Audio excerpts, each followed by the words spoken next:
But now I want to tell you what the real threat to your taqwa is in countries like the one you live in. Like Qatar, like Dubai, like the Khalij, like much of the Arab world, much of the Muslim world. The big danger to you and to your children is materialism. That is the big danger. Your children and you are becoming obsessed with the car, with the brand name clothes, with the brand name phone, with the gadgets, with the new movie, with the new song download. This is with the hanging out at the mall, with Facebook, and how many likes you got on your comment. You're getting obsessed with these things. Your entire life only means these things, nothing else. And this is a tragedy, because the youth of this ummah are so powerful. Wallahi, they are so powerful. When the young people of this ummah internalize the Quran, they can change the world. Really, the world will be a beautiful place if the young people of this ummah wake up. But the young people of this ummah are being put to sleep by the iPhone 5, by the Samsung Galaxy Touch, by the iPad, by Facebook. And those things can be used for a lot of good. They can be used for a lot of good. But man, those things are poison too, man. They're poison too. The sword is good if you point it at the enemy, but it's pretty bad if you point it at yourself. That's what it is. These tools, they are a force of good. They can be. I am on Facebook, you know how much? Never. My pictures on Facebook, some things I say are on Facebook. I am actually almost never on Facebook. Never. I'll tweet things once in a while. I'll send a tweet message. I never check what responses there are. People say, brother, you never respond to your Twitter. I say, I'm leaving a sunnah. Don't worry about say something good that will benefit somebody else, right? And then don't get caught up in online conversations. You have more important conversations. How you have time for all those conversations, man? How you have time to read all the comments under a YouTube video? Where did you find the time? Where did you find the time? I'm shocked. So you and I have to detox. We have to get rid of the gadgets. Delete the video games delete the game apps off your phone. Delete them. Get off of your devices. You have to do this. Materialism is killing us. And I tell you the real anecdote, the real solution to materialism is understanding the Book of Allah. Personally understanding the Book of Allah. The more you start understanding the Book of Allah for yourself, you will no longer be interested in materialism. It will not fulfill you. It will leave you empty. This will start giving you joy that you never felt before. You get to talk to Allah, man. You get to talk to Allah when you recite Quran. What more can you ask for? So this is some practical or some advice I want to give you, or the warning I want to give you guys in particular. And of course, materialism is hitting everywhere. But I notice like the malls and like the glitz, and everybody's like, the youth are like flocking towards these things. I don't get angry at them. I just feel like we haven't given them Quran. We haven't given them something to be excited about. It's our fault, Very important point that we've raised right at the beginning. So Yusuf alayhi salatu wasalam makes mention of this, and Allah says, إِذْ قَالَ يُوسُفُ لِأَبِيهِ يَا أَبَتِ إِنِّي رَأَيْتُ أَحَدَ عَشَرَ كَوْكَبًا وَالشَّمْسَ وَالْقَمَرَ رَأَيْتُهُمْ لِي سَاجِدِينَ. He says, oh my father, I have seen 11 stars, the sun and the moon, prostrate to me in my dream.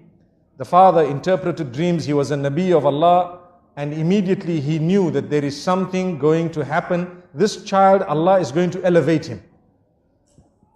But the father chose to speak in a different way to the child. To say, be careful, there is something known as jealousy that can overtake anyone, even the best from amongst you. Something known as jealousy that can overtake even the best from amongst you. So be careful what you tell them. Do not relate this to your brothers. I want to stop for a moment and talk about Instagram and Facebook and your little profile pictures for 1 second. Everything that happens in your life, you take a nice picture of it and push it up. Doesn't it happen nowadays? Watch out, be careful. People are suffering and struggling. Why? Al-aynu haqq. You need to know this. The evil eye is the truth. The hadith says, you are inviting people to have the evil eye on you. Look what I ate. Wallahi, I've seen people's profiles. Every meal, they change the picture. Why? Because I had turkey. Wow. Did you have turkey?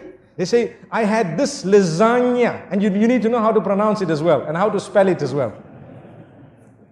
And I had this and that, and this is the juice I had, and the drink I had, and this is where I went, and this is the hotel I stayed in, and this is how beautiful this was, this is the dress I bought, and this, every single thing. And every while, you dress your child and the picture is up, and you dress another child and the picture is up. Wallahi, there is a lesson. Go back to Surah Yusuf. There are 2 times that we learn a lesson in this surah, in this regard.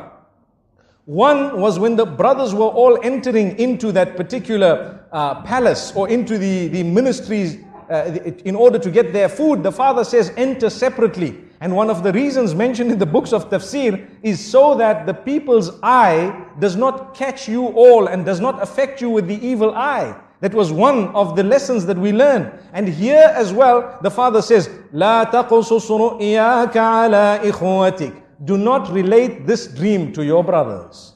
Do not relate it to your brothers. Why? Because they may plot against you. Out of what? It is clear, out of jealousy. And the hadith says, إِنَّ الْحَسَدَ يَأْكُلُ الْحَسَنَاتِ كَمَا تَأْكُلُ النَّارُ الْحَطَبِ. Indeed, jealousy would eat away at your good deeds in the same way that fire would eat a dry log. And we know this. So my brothers and sisters, think for a moment before you upload your pictures and before you actually put your food and everything else. You know, we are not saying that you should divorce yourself completely from technology, but what we are saying, make good use of it. Make the best use of it, but do not use it to destroy your own self.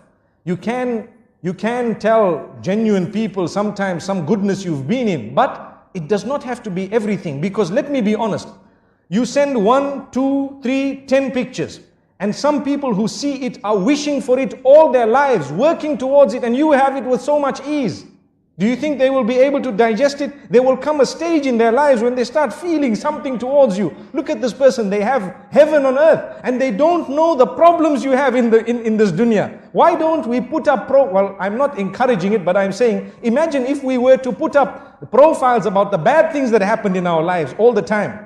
We would be living in gloom and doom.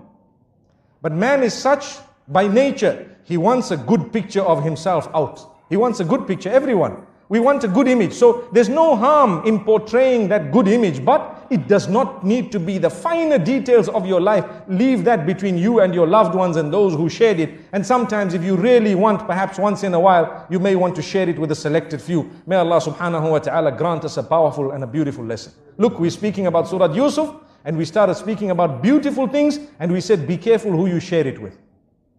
Not everyone will be genuine, and even those who are genuine, sometimes it can enter the heart after a certain time and it can affect you. So if you look at what happened, jealousy overtook these brothers, yet they were the children of a Nabi.